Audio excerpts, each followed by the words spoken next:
श्री गुरु ब्रह्मा महिमालेक शरण। श्री गुरु ब्रह्मा महिमालेक शरण। श्री गुरु ब्रह्मा महिमालेक शरण। गुरु कृपा यूट्यूब चैनल तरफरु आपण मानकु स्वागत जनाई आरंभ करने को जाउछि मासिक राशिफल। एही राशिफल आरंभ करने पूर्वरु आपण मानकु मोर विशेष अनुरोध, जेउ माने प्रथम करी आमर एही चैनल को आसीछंती से माने गोटिए सब्सक्राइब करंतु ओ पाखरे आसुथिबा बेल आइकन को दबाई दियंतु, जहा द्वारा कि आमर जेउ समय रे वीडियो अपलोड हेबो सर्वप्रथमे आपणक पाखरे पहुंची पारिबो। आपण मानको एही ठारे मु कहि रखुची, जेउ मानकर विवाह विलंब हेलानी, बहु चेष्टा करी सेमानकर विवाह होई पारु नाही, किंबा कौनसी ठारे आपण चाकरी करी मध्य हैरान हेउछंती, चाकरी सकाशे आपण बारंबार चेष्टा करी मध्य फेल हेउछंती, सेमानकर जन्म तारीख, जन्म समय और जन्म स्थान निम्न रे जेउ मेल आईडी दिया जाइछि सेई मेल आईडी रे ताहा प्रेरण करंतु। आम्बे ताहा गणना करी आपण मानको जणाई देबो। आसंतु एबे जानिबा 2025 मसिया अक्टोबर मास रे बिछा राशि रो मासिक राशिफल। एही बिछा राशि राशि चक्र रो अष्टम राशि। एही राशि रो अधिपति हेउचंती मंगल महाग्रह। एही बिछा राशि वृष राशि रो सप्तम राशि बा चंद्र रो नीच स्थान होइतिबारु बिछा राशि व्यक्ति अधिक बुद्धिमान, विचक्षण बुद्धि। एही बिछा राशि सकाशे रवि महाग्रह मास आरंभरु एकादश रे भ्रमण करुचंती। एकादश रे जेउ समय रे रवि भ्रमण करंती से समय रे व्यक्ति को खाली शुभ फल ही शुभ फल दियंती। आपणकर कौनसी ना कौनसी ठारू अचानक शुभ संवाद पाइबे। आपण पूर्वरु जहा किछि विपद रे थिले, जेउ असुविधा रे थिले, ताहा एही समय आपणकर प्रशमित हेबो। जेउ माने शत्रु थिले से माने आपणकर मित्र पालटी जाई पारंती। व्यवसाय करुथिबा व्यक्ति माने सेमानकर व्यवसाय अचानक वृद्धि हेबो। जेते आशा करुथिले ताहाटारु अधिक लाभ हेबो। आपणकर ग्राहक माने आपणक निकट को फेरी आसीबे।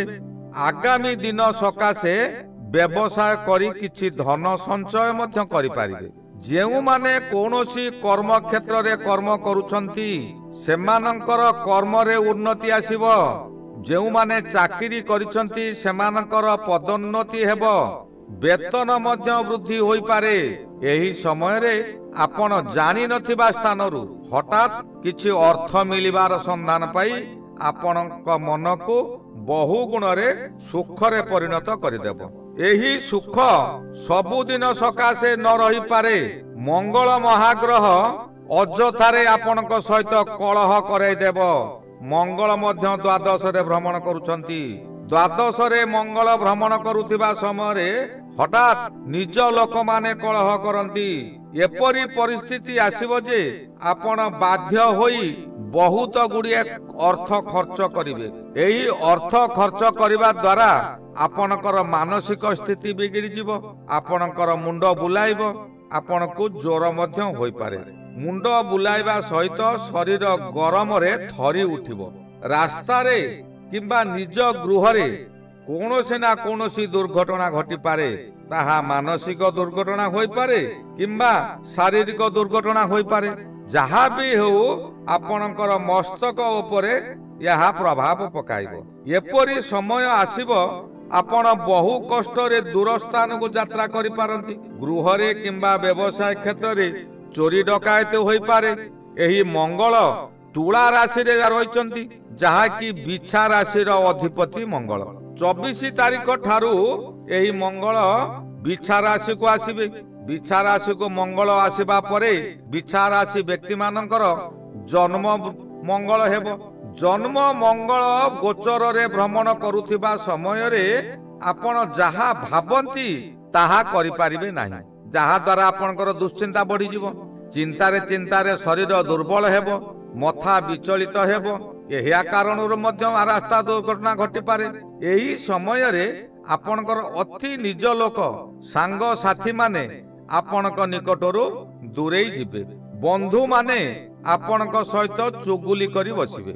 ଅତ୍ୟଧିକ କ୍ରୋଧ ଭାବ ବୃଦ୍ଧି ହେବ, ଯାହାଦ୍ୱାରା ନିଜ ପ୍ରତି ନିଜେ ମଧ୍ୟ ଶତ୍ରୁ ଭାବନା ଆଚରଣ କରିବେ। ଏହି ସମୟରେ ରବି ମଧ୍ୟ ଦ୍ୱାଦଶରେ ଥିବେ। ଦ୍ୱାଦଶ ରବି ମଧ୍ୟ ଆପଣଙ୍କୁ ବିପଦରେ ପକାଇବ। ଆପଣ ସାବଧାନ ହୋଇ ଚଳନ୍ତୁ। ଦ୍ୱାଦଶରେ ଯେଉଁ ସମୟରେ ରବି ଭ୍ରମଣ କରୁଥାନ୍ତି, ବିଭିନ୍ନ ଦିଗରୁ ଅର୍ଥହାନି କରାଏ। ଆପଣ କାହାରି ଭଲ ଉପଦେଶକୁ ଗ୍ରହଣ କରିପାରିବେ ନାହିଁ। ନିଜ ଇଚ୍ଛାରେ କାର୍ଯ୍ୟ କରିବେ, ଆଉ କାହାରି କଥାକୁ ନ ଶୁଣିଥିବାରୁ ବିପଦରେ ପଡ଼ିଲେ କାହାରି ଦୋଷ ମଧ୍ୟ ଦେଇପାରିବେ ନାହିଁ। କଥାରେ ଅଛି, ଆପଣା ହସ୍ତେ ଜିହ୍ୱା ଛେଦି କେ ଅଛି ତାର ପ୍ରତିବାଦୀ। ଆପଣ ନିଜେ ଯଦି ସେ କାର୍ଯ୍ୟ କରିଛନ୍ତି, କାହାକୁ ଦୋଷ ଦେବେ? କାହାରିକୁ ଦୋଷ ଦେଇପାରିବେ ନାହିଁ। ଏହି ସମୟରେ ପୂର୍ବରୁ କରିଥିବା କରଜଦାତା ମାନଙ୍କର ଚାପ ଆପଣଙ୍କ ଉପରେ ବୃଦ୍ଧି ହେବ। ଆପଣ ଏହି ସମୟରେ କିଂକର୍ତ୍ତବ୍ୟ ମୂଢ଼ ହୋଇଯିବେ। କଣ କରିବି କଣ ନ କରିବି ଆପଣ ଚିନ୍ତା କରିପାରିବେ ନାହିଁ। ଏହି ସମୟରେ ଜ୍ଞାନୀ ଗ୍ରହ ବା ବୁଦ୍ଧିର ଗ୍ରହ ବୁଧ, ସେ ମଧ୍ୟ ଦ୍ୱାଦଶରେ ଭ୍ରମଣ କରୁଛନ୍ତି।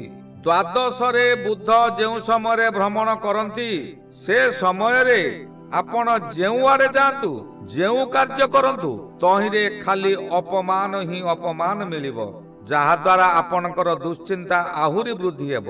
ଆପଣଙ୍କ ଶରୀରରେ ରୋଗ ମାଡ଼ି ବସିବ, ମନ ବିଚଳିତ ହେବ, ଆର୍ଥିକ ସ୍ଥିତି ଆପଣଙ୍କର ଦୋହଲି ଯିବ। ଖାଲି କଣ କରିବି ବୋଲି ଦରିଦ୍ର ପଞ୍ଚାକ୍ଷର ମନ୍ତ୍ର ଘୋଷି ହେବେ। ବହୁ ସ୍ଥାନକୁ ଯିବେ, ଯେଉଁ ସ୍ଥାନକୁ କିଛି ଅର୍ଥ ପାଇବା ଆଶାରେ ଯିବେ, ଅର୍ଥ ବ୍ୟୟ କରିବେ, କିନ୍ତୁ ସେଠାରୁ ନିରାଶ ହୋଇ ଫେରିବେ। ଧାର କରଜ ଦିନକୁ ଦିନ ବୃଦ୍ଧି ହେବ। କୌଣସି ଋଣଦାତାଙ୍କର ଋଣ ଆପଣ ସୁଝି ପାରିବେ ନାହିଁ। ଏହି ସମୟରେ ଶନି ମହାଗ୍ରହ ମଧ୍ୟ ପଞ୍ଚମରେ ଅଛନ୍ତି। ପଞ୍ଚମରେ ଯେଉଁ ସମୟରେ ଶନି ଭ୍ରମଣ କରୁଥାନ୍ତି, ସେ ସମୟରେ ମନୁଷ୍ୟକୁ ଅଜ୍ଞାନ କରାଇ ଦିଏ। ଆପଣ ହାତେ ମାପି ଚାଖଣ୍ଡେ ଚାଲନ୍ତୁ, ନଚେତ ଆପଣଙ୍କର କର୍ମ ହାନି ହେବା କିଛି ଅସମ୍ଭବ ନୁହେଁ। ଆପଣ ଯେଉଁ କର୍ମ କରୁଛନ୍ତି, ସେ କର୍ମଟି ଆପଣଙ୍କ ହାତରୁ ଚାଲି ଯାଇପାରେ। ଏପରି ପରିସ୍ଥିତି ଆସିବ, ଆପଣ ଅର୍ଥ କରଜ କରିବାକୁ ବାଧ୍ୟ ହେବେ, ତଥାପି ଆପଣଙ୍କର ଦୁଃଖ ମୋଚନ ହେବ ନାହିଁ। ସନ୍ତାନ ମାନଙ୍କର ଶରୀର ପୀଡ଼ା ହେବ। ଏହି ସମୟରେ ସନ୍ତାନ କଷ୍ଟ ଆପଣଙ୍କୁ ବହୁତ ବାଧିବ। ନିଜର ଖାଇବା ଉପରେ ଧ୍ୟାନ ଦେଇ ନ ପାରିବାରୁ ପେଟରେ ବାୟୁ ଜନ୍ମ ହୋଇ ବହୁତ ଯନ୍ତ୍ରଣା ଦେବ। ରକ୍ତହୀନତା କିମ୍ବା ଉଚ୍ଚ ରକ୍ତଚାପରେ ଆପଣ ପୀଡ଼ିତ ହେବେ।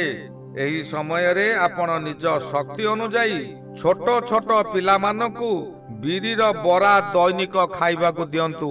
ନିଜେ ମଧ୍ୟ ବିରିରେ ପ୍ରସ୍ତୁତ କିଛି ଖାଦ୍ୟ ଖାଆନ୍ତୁ। ଶନିବାର ଦିନ ଏହାକୁ ଖାଇଲେ ଆପଣଙ୍କର ଶନି ମହାଗ୍ରହ ଆପଣଙ୍କ ଉପରେ ଶାନ୍ତି ରହିବ। ରାହୁ ମହାଗ୍ରହ ମଧ୍ୟ ଏହି ସମୟରେ ଚତୁର୍ଥରେ ଭ୍ରମଣ କରୁଛନ୍ତି। ଚତୁର୍ଥ ରାହୁ ବିପଦ ଉପରେ ବିପଦ ଆଣିଦେବ। ରାହୁ ଯେଉଁ ସମୟରେ ଚତୁର୍ଥରେ ଭ୍ରମଣ କରୁଥିବେ, ଆପଣଙ୍କର ସ୍ୱାସ୍ଥ୍ୟ ଖରାପ ହୋଇଯିବ। ସମସ୍ତ ଦିଗରୁ ସୁଖ ନଷ୍ଟ କରି ବହୁ କଷ୍ଟ ଦେବ। ପରିବାର ମଧ୍ୟରେ ମାତୃସ୍ଥାନୀୟ ମାନେ ଆପଣଙ୍କୁ ପ୍ରତ୍ୟେକ କାର୍ଯ୍ୟରେ ବାଧା ଦେବେ। ଆପଣ ଏହି ସମୟରେ ଅଯଥାରେ ବହୁ ସ୍ଥାନ ବୁଲାବୁଲି କରି ବହୁ ଅର୍ଥ ବ୍ୟୟ କରି ନୟାନ୍ତ ହୋଇପଡ଼ିବେ। ନିଜ ଇଚ୍ଛାରେ କାର୍ଯ୍ୟ କରିଥିବାରୁ କାହାରିକୁ ମଧ୍ୟ ଦୋଷ ଦେଇପାରିବେ ନାହିଁ। ଚତୁର୍ଥ ଗୃହ ହେଉଛି ସୁଖ ଗୃହ, ଏଣୁ ଏହି ସୁଖରେ ପ୍ରବଳ ବାଧା ଆସିବ। ଏହି ଗୃହ ବାହନ ଗୃହ, ଏଣୁ ଯାନବାହନ ପ୍ରତି ମଧ୍ୟ ସତର୍କ ରୁହନ୍ତୁ। ଏହି ସମୟରେ ଯାନବାହନ ଖର୍ଦି କରନ୍ତୁ ନାହିଁ।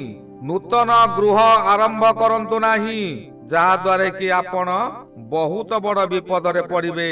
ସେ ଯାନବାହନ ମଧ୍ୟ ନଷ୍ଟ ହୋଇଯାଇପାରେ। ଆପଣଙ୍କ ସପକ୍ଷରେ ଏବେ ଶୁକ୍ର ମହାଗ୍ରହ ଅଛନ୍ତି। ଶୁକ୍ର ମହାଗ୍ରହ ନବମରେ ଧର୍ମ ସ୍ଥାନରେ ବିରାଜମାନ କରୁଛନ୍ତି। ଯେଉଁ ସମୟରେ ନବମ ସ୍ଥାନରେ ଶୁକ୍ର ଗୋଚରରେ ଭ୍ରମଣ କରନ୍ତି, ସେ ସମୟରେ आपण देश विदेश रे थिबा समय रे आपणकर कला कौशल प्रकाश करी सुनाम अर्जन करिवे। आपणकर कला विद्या को सेही समय रे आपण प्रचार प्रसार करिवे। आपणकर सुनाम वृद्धि हेबो।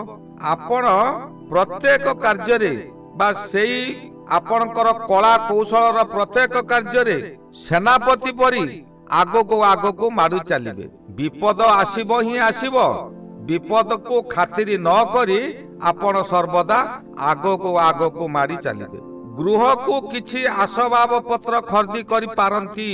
आपण चिंता करंतु विपद समय रे जदि आपण विचलित हेबे तेबे आपणकर विपद अधिक अधिक मारी आसीबो। एनु आपण विपद समय रे कातर होंतु नाही। कातर हेले आपण को अधिक विपद आसीबो। विपद को मुकाबिला करंतु। कौनसी ना कौनसी समय रे परम ब्रह्म आपण को सत बाट को नेबे। सर्वदा परम ब्रह्मंकर शरण जांतु। निजर दुख जणांतु।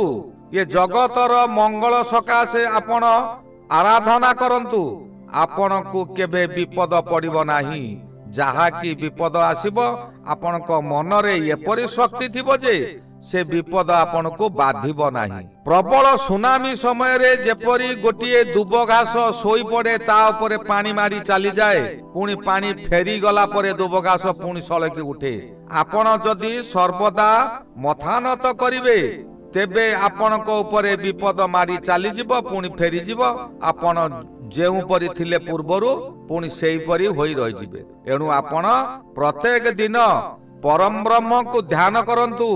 आकाश रे तारा थिबा समय रे सूर्य उदय न होइतिबा समय रे आपण सज्जा त्याग करी स्नान शौच होई मुक्त आकाश तले पूर्व मुखा होई साष्टांग शरणटिए करंतु।